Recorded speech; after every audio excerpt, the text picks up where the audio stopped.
방금 법률행위가 우리 시험범위 들어간다는데 법률행위는 다시 보면 법률 요건에 속하죠. 그래서 법률 요건을 갖추면 거기에 따라서 법률 효과가 발생한다. 그 법률 요건에 해당되는 게 법률 행위입니다.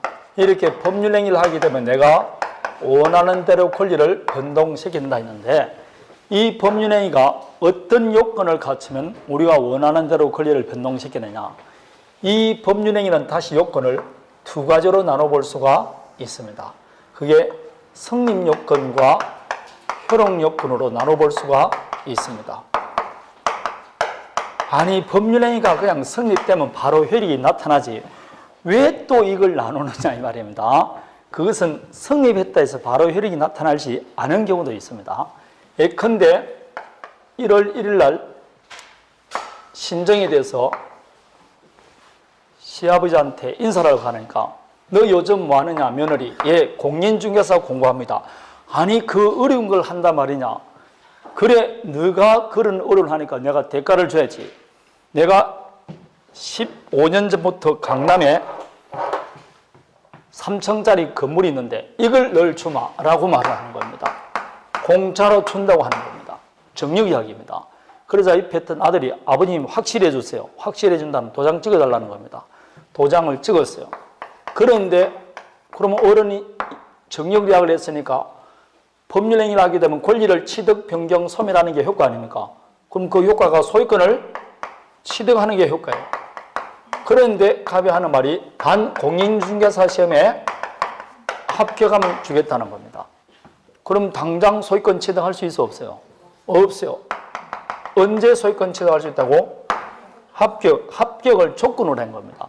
이 조건이 성취돼야만 비로소 권리 취득이라는 효력이 발생하는 겁니다. 그럼 이 두 사람 사이의 정력이약은 1월 1일 날 성립했습니까? 합격한 날 정력이약이 성립합니까? 여기 써놨잖아. 1월 1일 날 성립한다고 써놨잖아. 내가 물어본다니까. 언제 성립했다고? 도장을 찍었다니까. 도장 찍으면 정력이약이 성립한 거예요. 다만 이 성립한 정여가 소유권 취득이라는 효력이 발생되기 위해서는 합격이 돼야 돼. 그럼 합격이라는 이 조건은 정여계약이 성립 요건이 아니고 성립된 정여가 효력이 발생되기 위한 요건일 뿐이다 이 말입니다. 이렇게 성립 요건과 효력 요건은 나눠볼 수가 있다 이 말입니다. 성립됐다 해서 바로 효력이 나타나는 것은 아니라는 뜻이죠.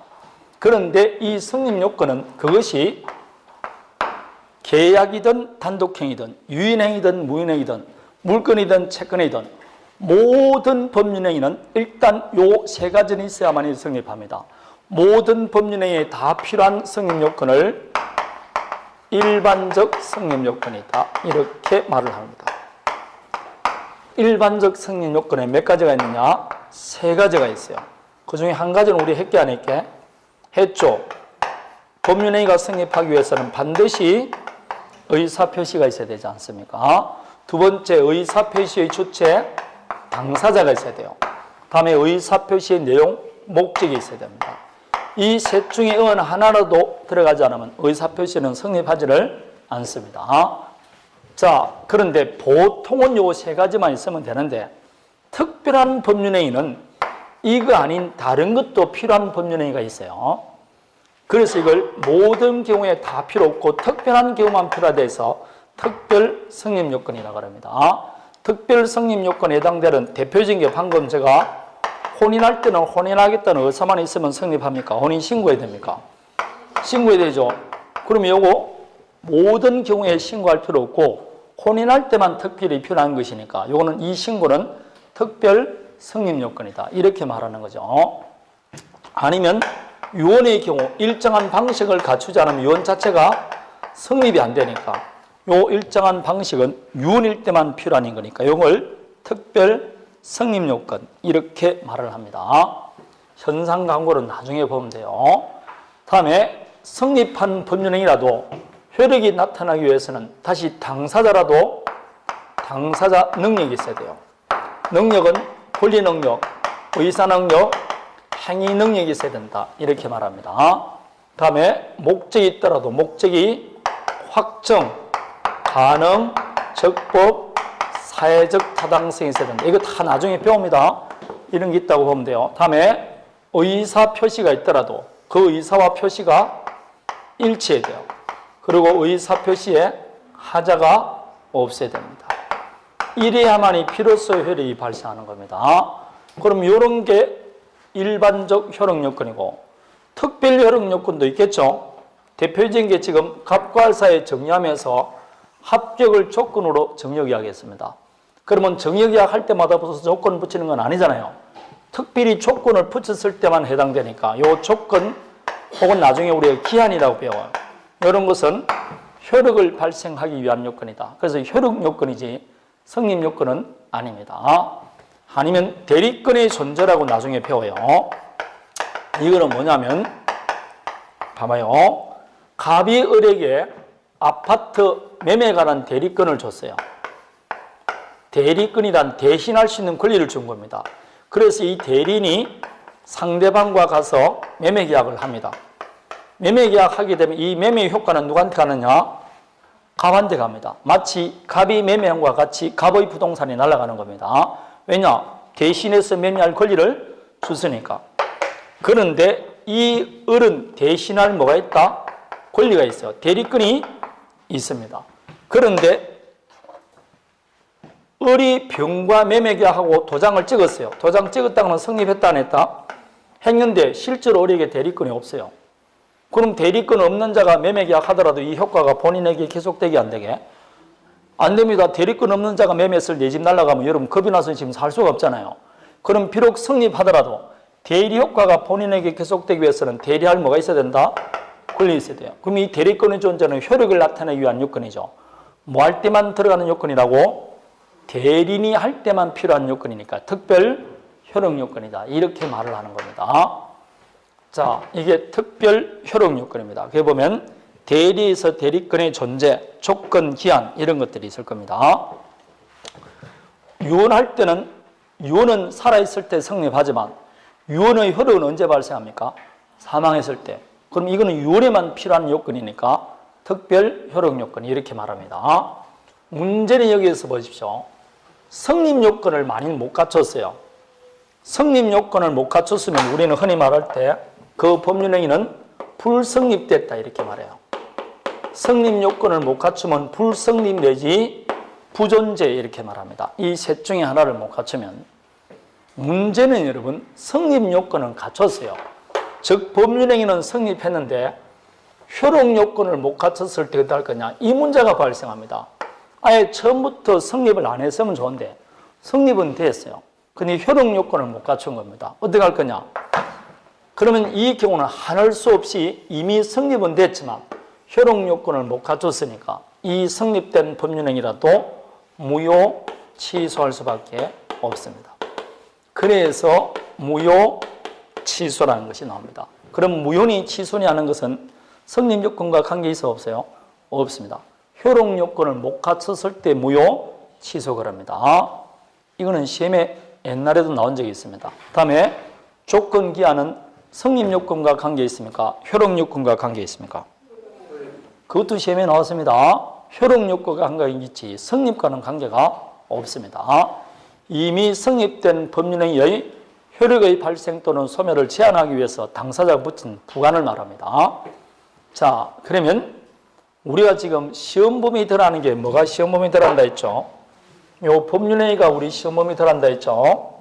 민총에서는 법률행위가 우리 시험 범위 들어간다 했는데 우리는 법률행위가 일단 뭐 했다는 전자에서 볼까요? 성립했다는 전자에서 봅니다. 법률행위가 성립하지 않으면 법률관계가 일어나지를 않습니다. 이분과 나 사이에 아파트 매매하기 위해서 협상을 합니다. 한데 협상이 결렬됐어요. 그럼 두 사람 사이 법률행위가 성립이? 그러면 뭐 남남이니까 볼 필요 없습니다. 그래서 우리는 법률행위가 성립했다는 전자에서 효력 요건을 우리 시험 범위에 들어갑니다. 요게 우리 시험 범위에 들어갑니다. 그 중에서 요 능력은 권리 주체에 가는 것이기 때문에 나중에 취소할 때만 나오지 우리 시험 범위에 안 들어갑니다. 그럼 결론은 뭐 받고 들어가느냐? 목적의 유효권부터 우리 시험 범위에 들어갑니다. 목적 유효권부터. 그래서 여기서 한 문제 내지 두 문제. 의사표시에 관해서 올해는 무려 4문제가 나왔어요. 그러나 보통은 2문제 내지 3문제 이렇게 보면 됩니다. 조건기한에서 1문제, 배일에서는 반드시 2문제, 무효취소에서 1문제, 합해서 9문제, 10문제 이렇게 나오는 겁니다. 이해되겠습니까? 전체 종합문제 1문제 이렇게 하면 됩니다. 그래서 우리가 시험 범위 돌아오는 거 37페이지를 펴보면 법률행위 목적의 유효권이라고 나옵니까?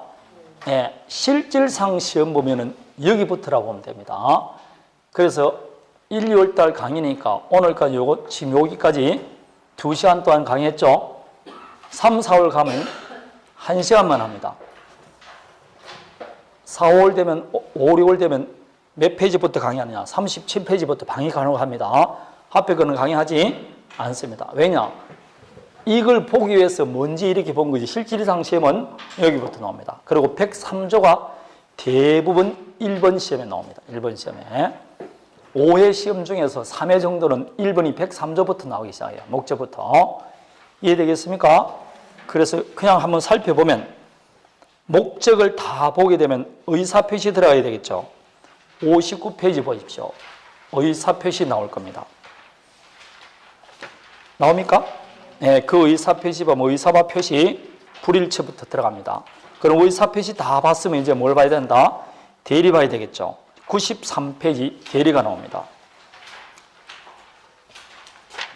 대리 봤으면 특별 효력 요건이죠. 139페이지 무효 취소 나옵니다. 이제 남은 게 뭐밖에 없습니까? 조건 기한이죠. 162페이지 조건 기한입니다. 그 조건 기한 다 보면 바로 177페이지 물권법이 이렇게 나오지 않습니까? 맞습니까? 그러니까 요거 지금 순서대로 배우는 거 아닙니까? 요거 순서대로. 요게 민총이다 보면 됩니다. 이 말 속에는 앞으로 민법 총칙 배우면 끊임없이 무슨 말이 나오게? 무효, 취소, 무효, 취소, 무효, 취소 계속 나오는 겁니다. 왜냐? 효력 요건을 못 갖추면 전부 다 무효 아니면 취소되니까 그렇습니다. 무효, 취소 이렇게 나옵니다.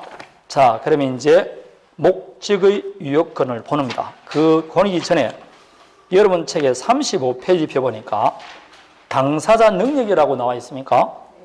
네, 능력은 우리 시험 범위에 안 들어가는데 요거 용어 해설할 때는 빼고 지금부터 보도록 하겠습니다. 나중에 취소할 때 필요하니까 상식적으로 좀 알면 좋습니다. 지금 옛날에 했던 금치산자, 한증산자가 없어졌어요. 능력에는 크게 3가지 능력이 있습니다. 권리 능력, 의사 능력, 행위 능력 이렇게 3가지가 있어요. 자, 권리 능력은 권리 의무의 주체가 되는 능력을 권리 능력이라고 합니다. 권리 의무의 주체가 되는 능력, 현재 권리 의무의 주체가 되는 것은 누구라고 그랬죠? 사람만 된다고 그랬습니다. 이 사람도 다시 2가지로 나눕니다. 사람이 되기 위해서 별다른 요건을 갖출 필요 없는 것, 자연인입니다. 다음에 사람은 사람인데 법이 정하고 있는 일정한 요건을 갖춰야만 사람 취급받는 걸 법인이다 이렇게 말합니다. 법인도 사람이다 아니다? 사람이다니까. 법인도 사람입니다. 그래서 자연인은 그럼 뭐 언제부터 자연인이냐? 출생한 때로부터 사망한 때까지입니다. 그래서 아까 말했죠. 언제부터 사람이냐? 그게 뭐 지금 우리 민법은 완전 노출설입니다. 형법은 진통설 그래 돼 있어요. 형법에서 사람 보는 시기와 우리 민법에서 사람 보는 시기가 다릅니다. 권리 보호가 다르기 때문에 그래요.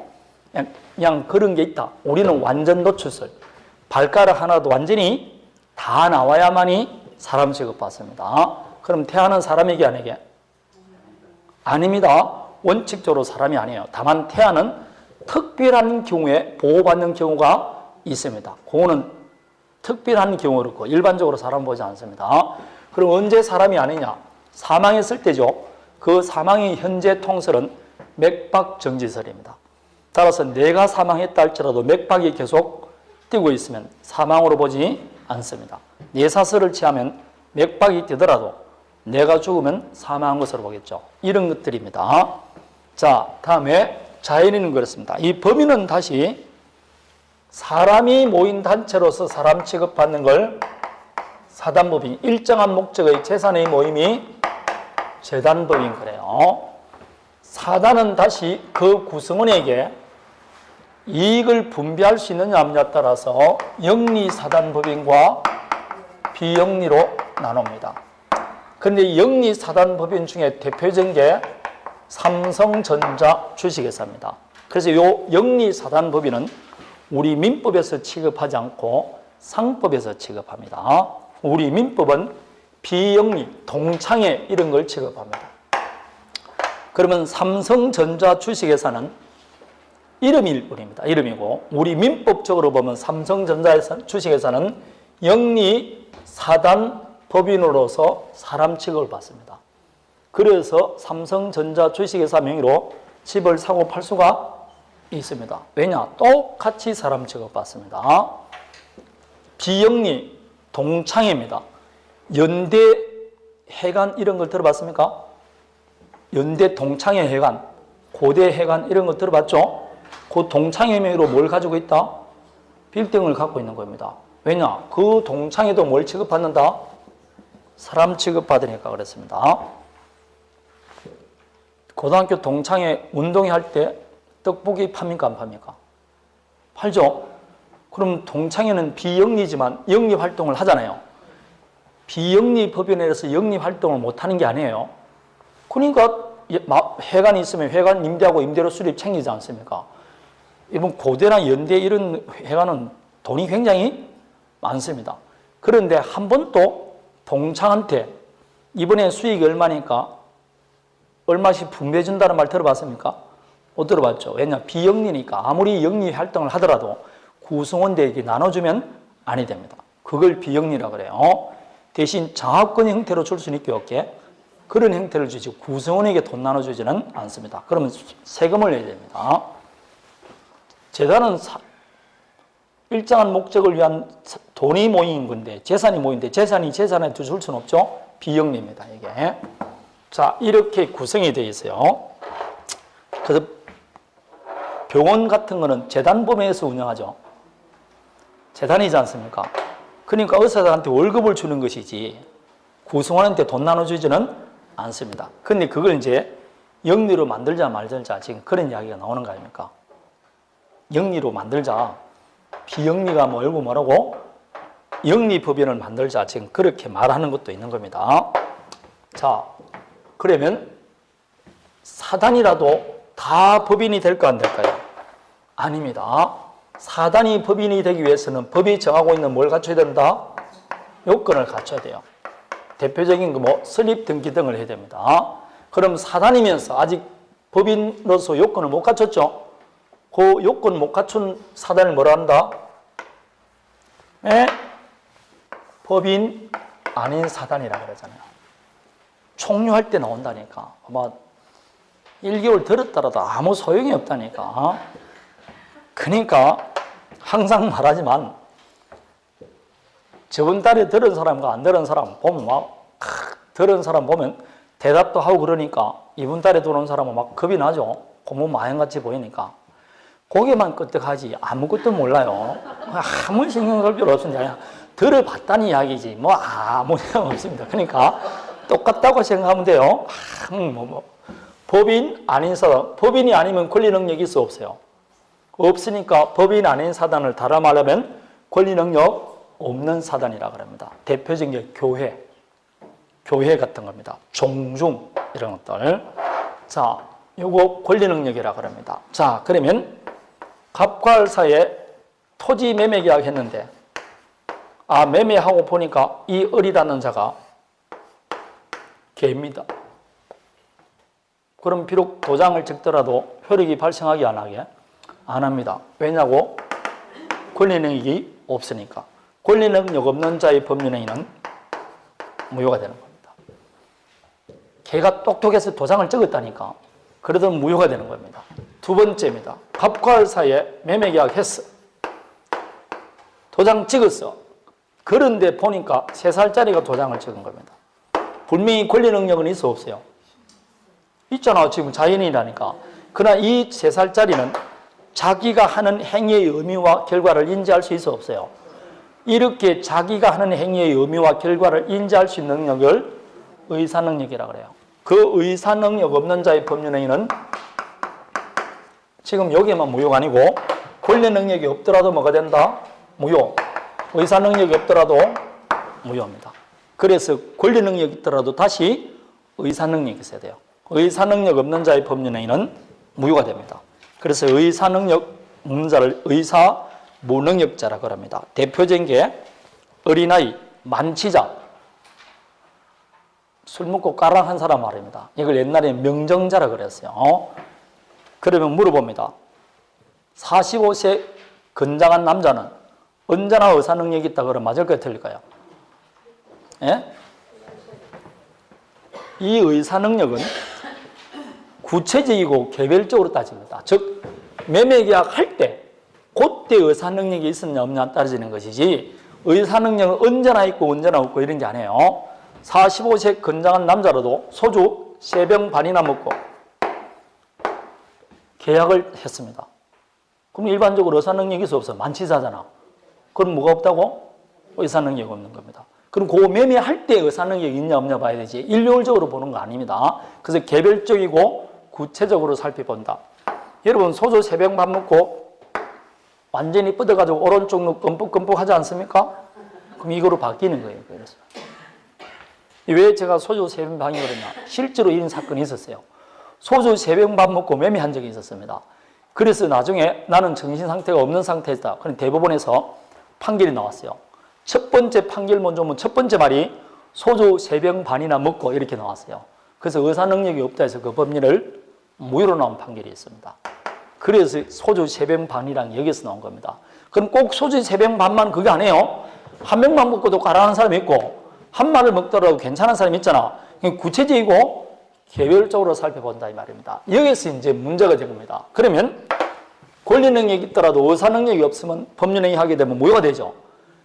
그러면 아파트 지금 매매하려고 딱 봤는데 몇 순이 얼굴이 빨개. 그럼 계약해야 돼 말해야 돼. 이런 문제가 생깁니다. 왜냐?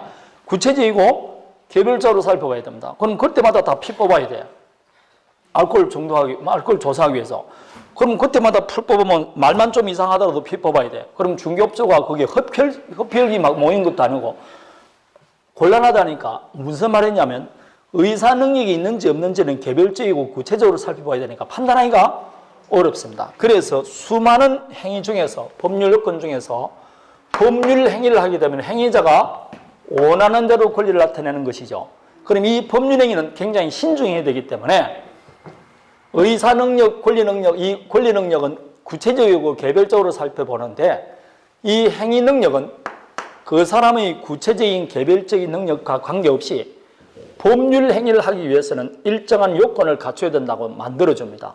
이 요건에 해당되지 않는 사람은 아무리 의사 능력이 뛰어나더라도 못하게 만듭니다. 이렇게 법률 행위를 할 수 있는 능력을 무슨 능력? 행위 능력이라고 해요. 그러면 이 행위 능력이 없는 사람을 뭐라고? 옛날에는 행위 무능력자 그러는데 지금은 제한 능력자라고 합니다. 이거는 구체적이고 개별적으로 보는 게 아니고 획일적인 기준을 딱 정해줍니다. 여기에 해당되지 않으면 무조건 법률행위를 못하게 만듭니다. 예컨대 미성년자입니다. 미성년자 중에서도 머리 뛰어나는 사람이 있을까 없을까요? 의사능력이 굉장히 뛰어난 사람이 있겠죠? 그래도 미성년자는 법률행위를 못하게 만들어요. 왜냐? 구체적이고 개별적으로 보지 않습니다. 그러면 미성년자인지 아닌지는 뭘만 보면 됩니까? 주민등록증. 객관적이고 획일적으로 빨리 찾아볼 수 있게 만들어줍니다. 그래서 의사능력이 있으면 일반적으로 행위 능력이 있다고 보는데 우리 민법은 그 행위 능력을 제한하는 것이 규정이 되어 있어요. 현재 우리 민법은 제한 능력자는 몇 가지가 있느냐? 특정 후견까지 가면 4가지가 있습니다. 그래서 첫 번째 누가 있다? 미성년자. 만 몇 세에 달하지 않은 거? 19세입니다. 20세에서 19세로 바뀌었어요. 이제 그럼 18세나 아직까지 미성년자입니다. 그래서 19세에 달하지 않은 자라고 되어 있습니다. 다음에 피성년 후견이라고 되어 있죠. 네, 피성년 후견인데 요거는 옛날에 금치산자를 말합니다. 금치산자는 거기에 보면 질병, 장애 등등등 정신적 제약으로 사물을 처리할 능력이 지속적으로 결렬됐다 되어 있잖아요. 맞습니까? 왔다리 갔다리 하는 게 아니고 갔다리 해서 왔다리 안 하는 사람을 말합니다. 지속적으로 결렬된 사람을 금치산자로는 지금 뭐라 그런다? 피성년 후견인 거라고. 다음에 피한정 후견인이 있습니다. 이거는 옛날에 한정지산자입니다. 이건 왔다리 갔다리 합니다. 지속적으로 결렬된 게 아니고 부족한 사람을 말합니다. 이런 걸 피한정 후견인 겁니다. 다음에 새로운 제도가 피특정 후견인이라는 게 있어요. 이 위에 거는 이해하기 쉽습니다. 이걸 금치산자라 생각하면 되고 한정지산자라 생각하면 되는데, 피특정 후견인은 뭐냐면, 지금 갑이 병원에 갔는데 뇌 종양이 있다는 게 밝혀졌어요. 그래서 뇌 수술을 해야 되는데, 이 수술하고 난 다음에 한 6개월간에는 올바른 판단을 못 한다고 나와 있어요. 안정을 취하면 6개월 정도가 지나야만이 안정을 취할 수 있다. 그럼 이 6개월 동안에는 내 스스로 아파트를 매매한다든지 할 수가 없겠죠.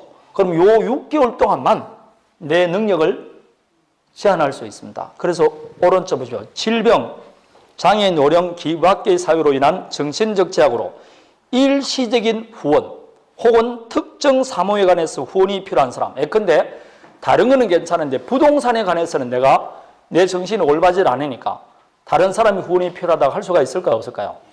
이게 이제 치매 때문에 나온 겁니다. 치매가 나면 갑자기 할아버지들이 착해지기 시작하죠.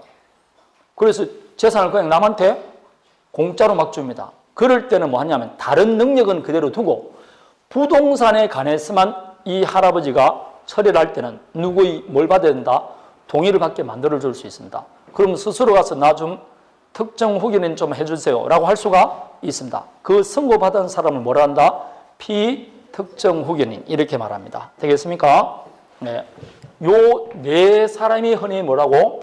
제한능력자라고 합니다. 이 제한능력자는 행위를 할 때 대리인이 할 수 있거나 아니면 행위를 하기 위해서는 법정 대리인 등의 동의를 받아야 돼요. 받지 못하면 스스로 하면 돼? 안 돼? 안 됩니다. 이거 나중에 하게 되면 제한능력자가 일정한 행위를 하게 되면 그 행위를 취소할 수 있다고 나옵니다. 나중에 취소할 때 자세히 배웁니다. 따라서 제한능력자가 법률행위를 하게 되면 여러분 보시오. 미성년자 2번을 보십시오. 미성년자가 법률행위를 하면은 법정 대리인이 뭘 받아야 된다? 동의를 받아야 된다. 이를 위반하는 경우 행위를 취소할 수 있다.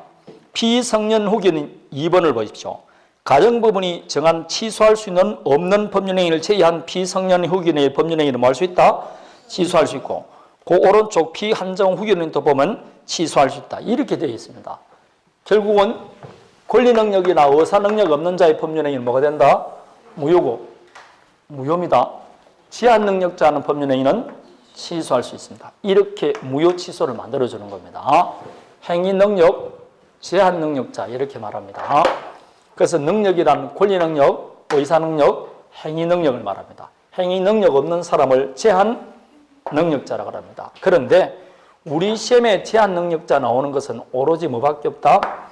미성년자가 나오지. 이런 말들은 나오지는 않습니다. 미성년자가 제한능력자입니다. 이해되겠죠? 그리고 상식적으로 이걸 알면 유식하게 보입니다. 금치산자 이런 말 하면 안 돼. 이제 피성년 후견인, 피한정 후견인 그렇습니다. 자, 물리적 나이는 계속 늘어나는데 정신적은 계속 줄어드니까 이것도 심각하죠. 저희 누나 집에 사정어른이 두 분이 계시는데 할아버지는 바깥으로는 돌아가셨어요. 98에 돌아가셨어요. 그 지금 사정어른 한 분이 계시는데 원래 5인가 걸어갑니다. 그럼 나는 그 시기 되려고 하면 아예 말하고 깜 남았습니다. 내가 살은 그만큼 뭐라고 더 살아야 거기 간다니까. 보시면. 그럼 뭐 미치는 거죠. 그 세월 동안 조금 있으면 70대면 누가 나한테 일 봐준다 안 봐준다. 직장 취직할 수 있어 없어요? 그럼 70부터 90까지 살라고 그래봐요. 94세까지. 20 몇 년을 뭐라고? 그냥 놀아야 돼. 미치는 겁니다. 나이가 90까지 살면 그래 되는 겁니다, 여러분. 여자분은 대부분 90까지 살 거네요, 이제는. 축하드립니다, 진짜. 어떻게 살라고 하는지 모릅니다. 항상 말하지만 20살에서 40까지 살면 몇 년 삽니까? 그럼 그 시기는 굉장히 중요한 같이 느껴지잖아. 그럼 60에서 80 사는 것도 몇 년이라고?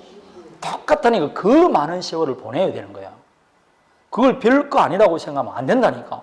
그럼 80이 아니고 90이면 60부터 30년을 더 살아야 된다는 거는 20대부터 50세를 더 사는 겁니다. 엄청난 세월이 남았다니까. 그 시절 동안에 여러분 얼마나 많은 꿈이 있었고, 얼마나 많은 성취할 기회가 있었고, 얼마나 많은 뭐라고 일이 있었냐고. 그 세월이 그대로 남아있다니까.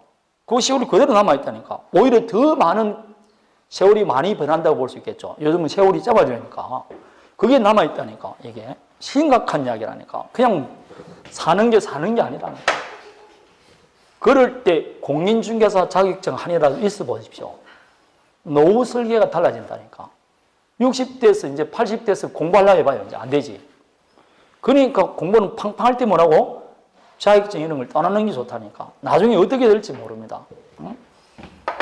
여러분이 만약 20대, 30대로 돌아갈 것 같으면 20년 전에 돌아갈 것 같으면 공인중개사 자격증 안 땄겠느냐고. 부동산 안 했겠냐고. 그럼 지금 내 시기가 틀리진다니까. 그 똑같은 게 앞으로 20년 남았게 안 남았게. 20년 지나면 또 그런 소리 한다니까. 아, 젊었을 때 그건 하나 따둘 걸. 이런 소리를 똑같이 하게 돼 있다니까. 닥쳐봐야 한다니까. 닥쳐봐야. 어? 나는 우리 아들, 딸들이 뭐 지금 공부하고 뭐 지금 자기 목표를 당연히 하지만 이것저것 안 되면 나는 자격증 따가지고 한 20년간 부동산 얘기할 겁니다.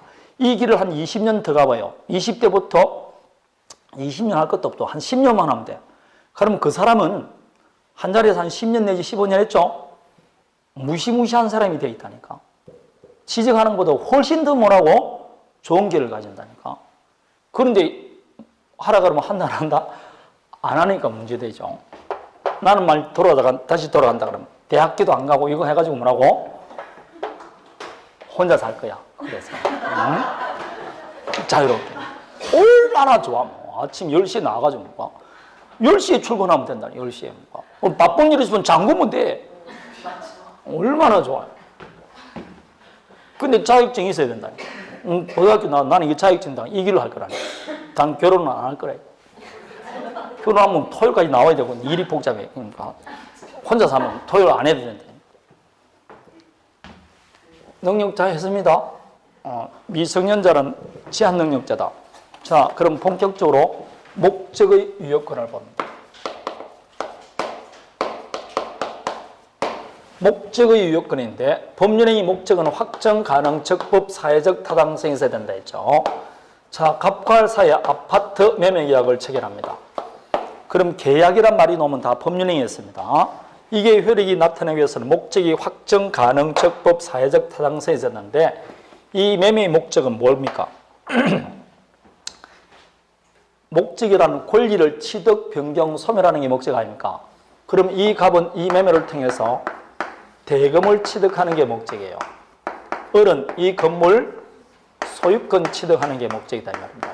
이게 목적입니다. 건물은 매매의 목적물이고 요게 목적입니다. 이게 갑과 을이 원하는 효과 아닙니까? 그래서 요걸 다른 말로 하면 법률 효과다 이 말입니다. 이게 법률 효과입니다. 목적이라는 다름 아닌 법률 효과를 말하는 겁니다. 그럼 이 권리 취득이라는 법률 효과를 갖추기 위해서는 법률 뭘 갖춰야 된다? 요건. 그 수많은 법률 요건 중에서도 법률 행위를 했잖아요. 맞습니까? 그 법률 행위 중에서도 무슨 법률 행위 했게? 계약이라는 법률 행위를 했어요. 그 계약 중에서 무슨 계약을 했느냐? 매매 계약이라는 법률 행위를 한 겁니다. 이렇게 함으로써 요 소유권 취득과 대금 취득이라는 효과가 나타나는데 이 효과는 지가 원해서 원하지 않았어요. 지가 원하는 만큼 가격 매도했을 것이고 원하는 건물을 취득했다고 원하는 효과가 발생했다니까요. 그런데 이 매매 계약이라는 법률행위가 되기 위해서는 의사표시가 몇 개 있어야 된다고? 계약이 되기 위해서는 반드시 두 개의 사표시가 합치되어 있어야 돼. 요 두 개가 들어가야만 이 계약이 성립한다. 이게 뭐라고? 법률 사실 아닙니까? 그래서 이 법률 사실이 모여서 매매 계약이라는 법률 요건을 갖추고 이런 권리 변동이라는 효과가 발생하는 겁니다. 이렇게 일일이 다 나눈 사람이 독일 사람입니다. 독일법을 우리가 개수했으니까. 그리고 지금부터 요 하나하나를 살펴봅니다. 요 하나의 의사표시에 잘못이 있으면 전체 어디에 영향을 미친다? 매매에 영향을 미칩니다. 그리고 나중에 계약법 보면 요 하나의 의사표시는 청약이라고, 하나는 성락이래요. 그 청약이 먼저 똑같이 배웁니다. 그만큼 나눠서 미세한 것까지 다 배우고 있단다. 왜 배우느냐? 그 하나의 영향이 잘못이 있으면 어디에 영향을 미친다? 이 매매에 전부 다 영향을 미칩니다. 이 전부 다 완벽해야 돼요. 이렇게 우리는 그냥 단순히 매매한다지만은 그 매매 속에는 이런 말들이 포함되어 있다고 보는 겁니다. 그러면 이 매매가 유효하게 성립되기 위해서 목적이 뭐 돼야 된다? 확정이 돼야 돼요. 그러면 이 목적이 뭐냐? 대금 취득이 아닙니까? 그래서 예컨대 매매 계약하면서 두 사람 사이 계약서 도장은 찍었는데 대금을 얼마일 건지 약정을 안 했어요. 그럼 대금을 안 적었으면 목적이 확정돼서 안 됐어요. 갑이 지금 대금 취득하는 게 목적인데 목적이 확정이 안 돼 있잖아. 그럼 이 계약은 무효가 되는 겁니다. 대금이 확정돼 있잖아. 무효입니다. 그런데 대금란에 공시지가라고 적혀 있습니다. 그럼 1월 20일, 2월 20일, 5월 20일 날 잔금적이라 했는데 지금 1월 20일 날 당장은 얼마인지 모르지만 잔금 줄 때 공시지가 확인해 보면 얼마인지 알 수 있습니까? 없습니까?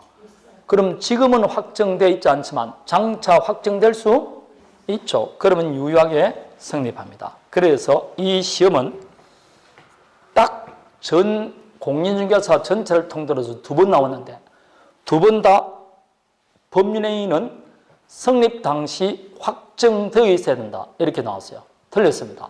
성립 당시 확정되었거나 확정할 수 있는 방법과 기준이 정해지면 됩니다. 그 외에는 시험에 나오지 않습니다. 사후에라도 확정할 수 있는 방법과 기준이 정해지면 좋겠다. 그것만 기억하면 됩니다.